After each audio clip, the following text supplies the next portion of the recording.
Next to Hong Kong, its chief executive, Carrie Lam, says that the extradition bill that prompted those major protests is dead, in her words. The bill would have allowed extradition to the Chinese mainland, but she says the government's work on it has been a total failure. Let's hear more from her. There are still lingering doubts about the government's sincerity or worries whether the government will restart the process in the Legislative Council. So I reiterate here, there is no such plan. The bill is dead. While many protesters aren't satisfied by this, two of them have spoken to the BBC. If you read our laws, if you read the rule of procedure in our Legislative Council, there is no such a word as that. There is only withdrawal and postponement. And the people of Hong Kong, 2 million of us, requested withdrawal. And Hong Kong people had been lied to by the government many, many times.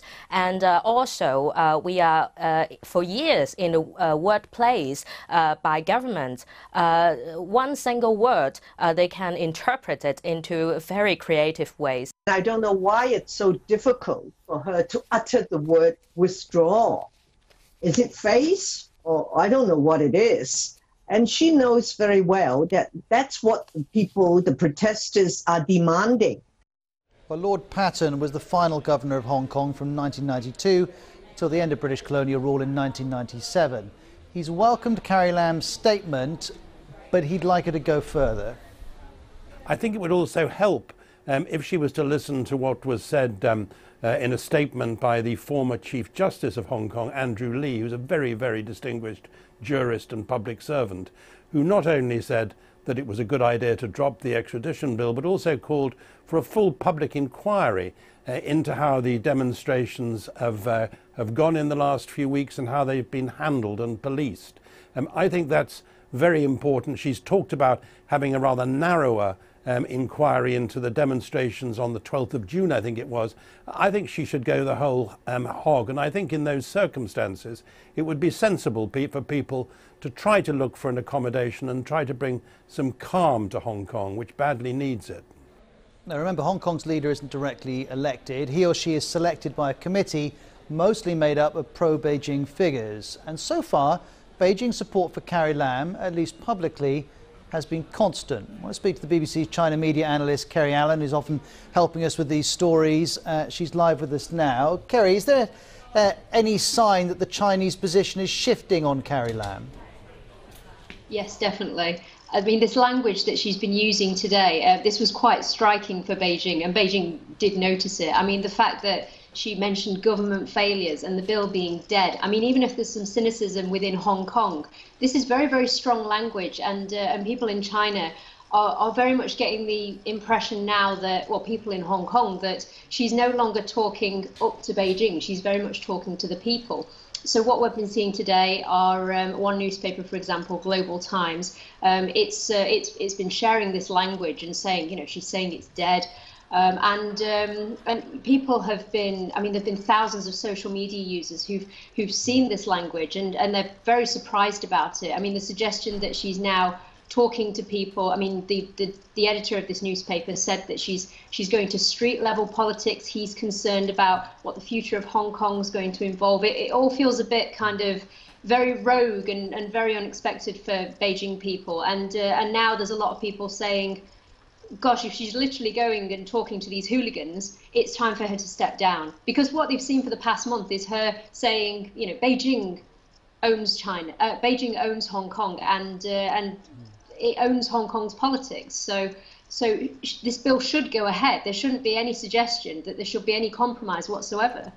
And with the newspapers and websites you're alluding to, would they run editorials? Would they take positions themselves on what she's saying? Yes, Global Times is known for doing this. I mean, their editor, Hu Xijin, is one of the big media figures in China. I mean, he's almost the equivalent of a Chinese Piers Morgan. He's known for being very outspoken. He speaks his mind, but I mean, unlike Piers Morgan, he's very much in line with the Communist Party's views. So he always puts out these editorials that are very, very strong in their language, very, very critical of things that going against what Beijing agrees with, and he gets noticed. So when he put this out today, thousands of social media users responding saying, Jesus Christ, what on earth is going on in Hong Kong? How has it reached this point now? So a lot of anger in Beijing and a lot of confusion as well, because people haven't seen these pictures of peaceful protests. They've not seen the pictures of hundreds of thousands of people taking to the street yeah, to some extent, largely being peaceful.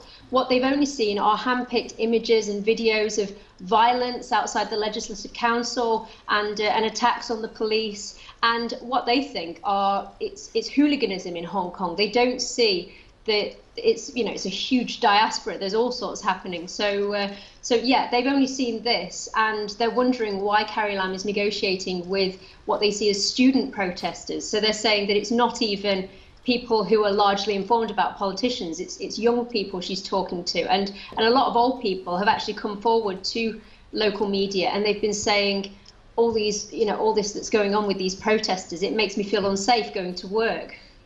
And we're focusing on this story, and that's why you're talking about it, but where does it fit in the Chinese news agenda? If I were to open up a news website or turn on the TV news, would it be the top story? No, never. I mean, Hong Kong is, because China emphasizes again and again that Hong Kong is a region that belongs, it's the equivalent of, I mean, here, for example, something like Lincolnshire, or, even, I mean, for international viewers, a small region of the UK, it will be like a kind of small regional story. So even if these protests, it doesn't matter about the scale of them, even if they were only small protests, they turn out to be very, very large protests. Depending on how large they were, they just wouldn't be a top story. I mean, China only normally reserves that for other big countries. They're big stories. So, for example, it's affairs with the US or Russia. But yeah, Hong Kong, even though it was on the international agenda, not on China's. All right. Thanks, Kerry. We'll talk soon, I'm sure. That's Kerry live with us, and Kerry works for BBC.